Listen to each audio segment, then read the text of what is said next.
Tim Noakes has been making some controversial comments about dieting lately. We caught up with experts in the field to find out what they think about the Tim Noakes Banting diet. Now, UC professors have recently spoken out against Tim Noakes because he's been making controversial comments about dieting and medical vaccines. What do you think of the claims he's making? Well, you know, the thing with Professor Noakes is I think he's done us all a good, there's been good that's come out of this. I think he's really made South Africans sit up and look at their nutrition.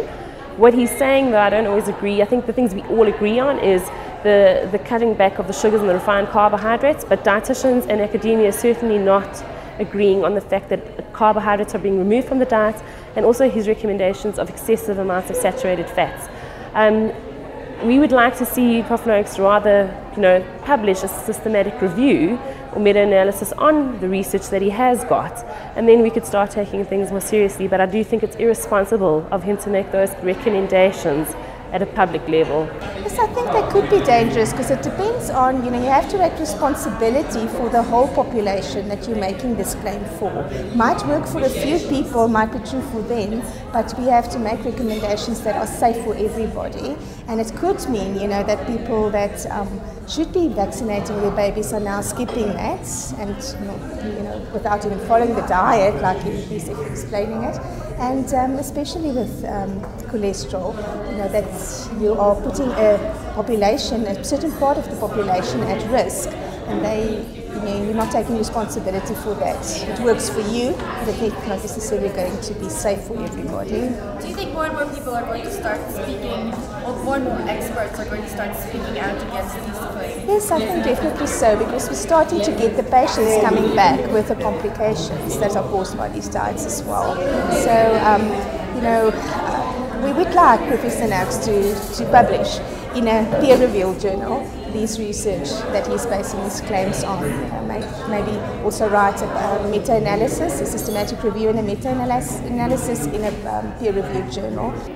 Do you think we're going to start to see more experts in the field speak out against the claims that Tim Noakes is making? The public needs to look at the evidence and make the decisions based on that. And I really would encourage the public to rather get advice from a qualified, registered dietitian regarding their nutrition and their health, because doing these kind of fad diets and just sort of jumping on the bandwagon every time a fad comes along is really detrimental to your health.